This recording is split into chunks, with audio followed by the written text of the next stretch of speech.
Assalamualaikum warahmatullahi wabarakatuh. Perkenalkan kami dari kelompok 5.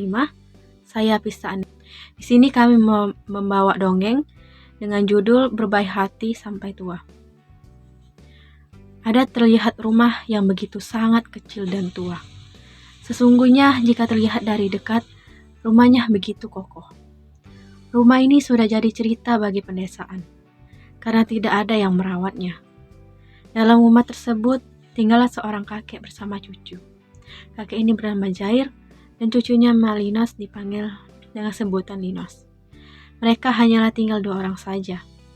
Kakek dan cucunya telah tidak memiliki rumah lagi. Ia dengan membuatnya rumah sendiri dari hasil kayu yang berada di hutan. Kakek membuat rumah ini waktu ia masih gagah dan dibantu oleh cucunya di umur 12 tahun. Malinos yang hanya cucu angkat dari seorang kakek, ia menemukan Malinos di sebuah atas pohon rantai waktu Malinos masih bayi.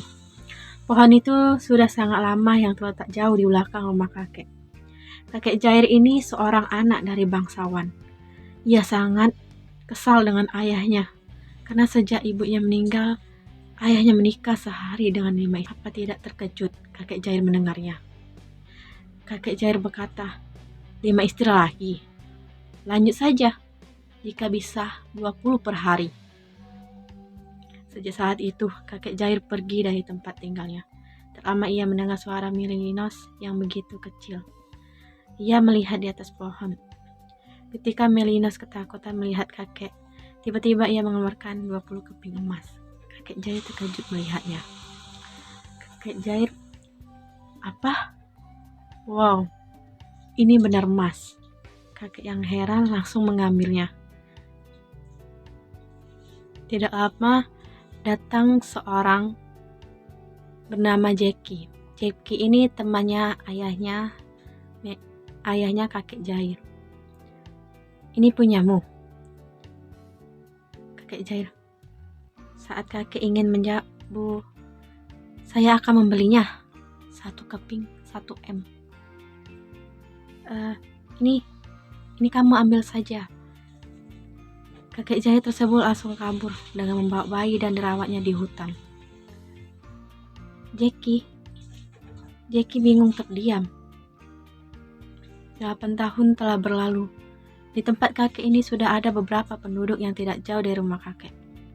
Saat itu cucu kakek yang bernama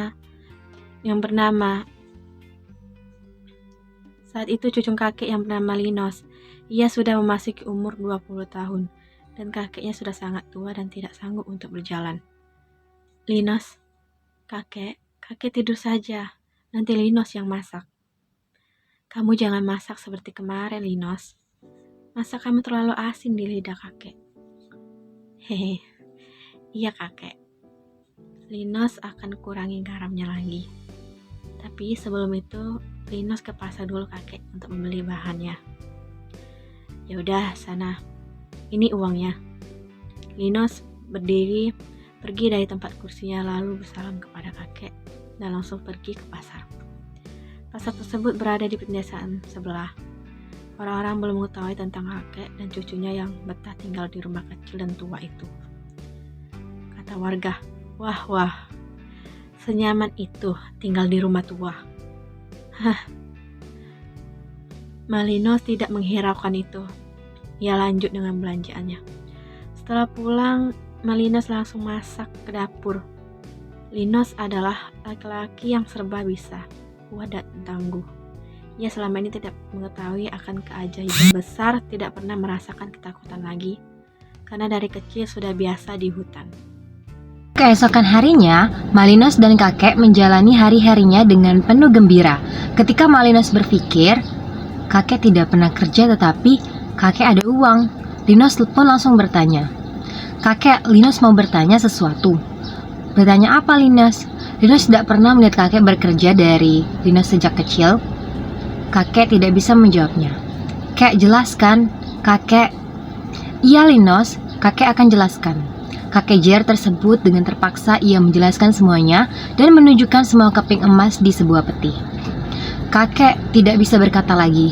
Malinos yang sudah sangat kecewa langsung pergi begitu saja meninggalkan kakek sendirian. 1 bulan setelah Malinos meninggalkan kakek sendirian, Malinos kembali sebab Malinos merasa bersalah kepada kakek. Kakek, Malinos kembali. Kakek yang masih sehat menyambut dengan senyuman. Maafkan Malinos, Kek. Malinos sudah jahat dengan kakek. Tidak mengapa, Malinos. Kakek senang kamu kembali. Umur kakek sudah tidak lama lagi. Ini emas, nanti Malinos gunakan sebaiknya. Tidak, Kek. Malinos tidak butuh emas ini. Malinos butuh kakek. Saat nafas terakhir kakek Jer pun meninggal. Malinos menangis dan merasa akan takut bahwa kakek Jer tidak sama sekali menggunakan emas itu untuk dirinya. Maka Malinos memutuskan untuk tidak menggunakan emas itu. Malinos langsung membawa dan membagikan emas tersebut di penduduknya dan desa sebelah sesuai janji kakek untuk menggunakan emas itu dengan baik. Setelah itu, penduduk desa merasa berhutang budi dengan Malinos. Malinos menceritakan semuanya tentang ia dan kakek. Warga pun langsung membantu Malinos untuk menguburkan kakek dan membangun sebuah rumah untuk Malinos. Hingga akhirnya keajaiban itu hilang karena dari sumpah seorang anak bangsawan yang telah tiada. Pesan moralnya adalah jangan mengambil keputusan dengan cepat, namun mencari tahu kebenaran yang sesungguhnya agar tidak terjadi penyesalan di kemudian hari.